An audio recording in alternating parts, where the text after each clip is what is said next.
So, Saturday morning, well, ish, it's raining, and I'm going to do the clutch on the 206. That 206. The same 206 that you might have seen the other day. I did the clutch on.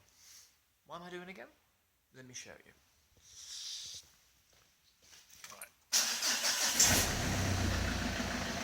Sounds like a diesel.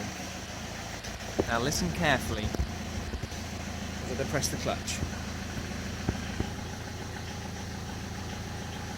Listen again. There's a lovely rattle.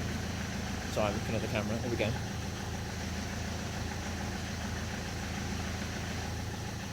Gone. There. Gone. There. Right, so let's explain. Basically what's happening there is that the clutch pressure plate has splines that attach to the input shaft on the gearbox. Now the inertia, as an engine idles, it's rotating on and off basically, whilst rotating at the same time, if that makes sense. So it's a forward and back acceleration on idle. If the splines don't match perfectly and they're a little bit loose, then that input shaft will rattle, and that's what we're hearing. Helix are saying it's not. So there's only one way to prove it, and that's take it all off again. I've got a spare Valio, so I'll bang that on if necessary. And I've obviously got that to compare the old one and a new one as well. The old LUK clutch, new Valio, and the Helix, and we can all compare on shafts and splines. And I've also got a spare old HDI box I can check on as well. I should just have checked this before I put it on. That's my mistake. But I also trusted the Helix, to be honest, was one of the best clutches you can buy for a setup like this.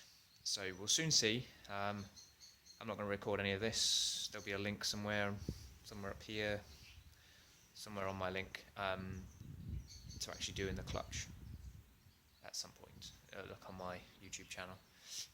That's not important. What's important is why it's rattling, and also why the bike is incredibly low, like on the floor. Twitch when you put foot on the clutch and it's pulling away. So something not right. It could be my own fault, and in 2 hours' time, hopefully less, we'll soon find out. Right then, so gearbox is off, no fitment issues, can't find any reason for anything to be knocking other than the clutch.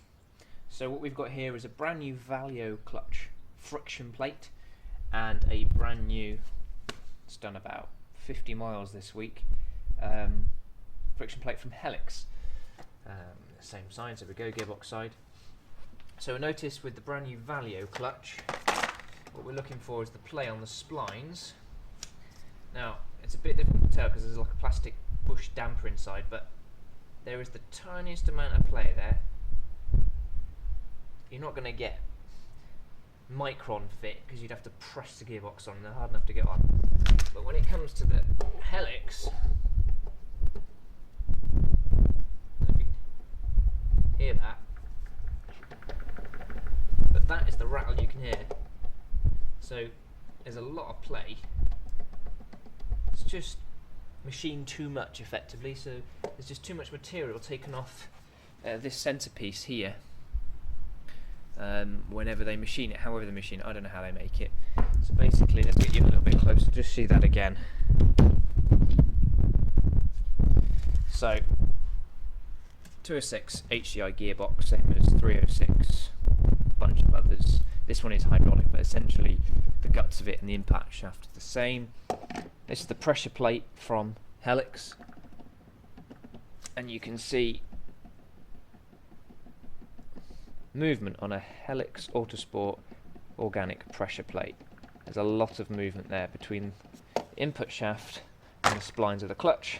A brand new Valio has a little bit of play, but it's very, very minimal. It's so tiny, really is. So, got to get this on the road again. I'll probably put the Valio in and send off the Helix one to the people that don't believe me.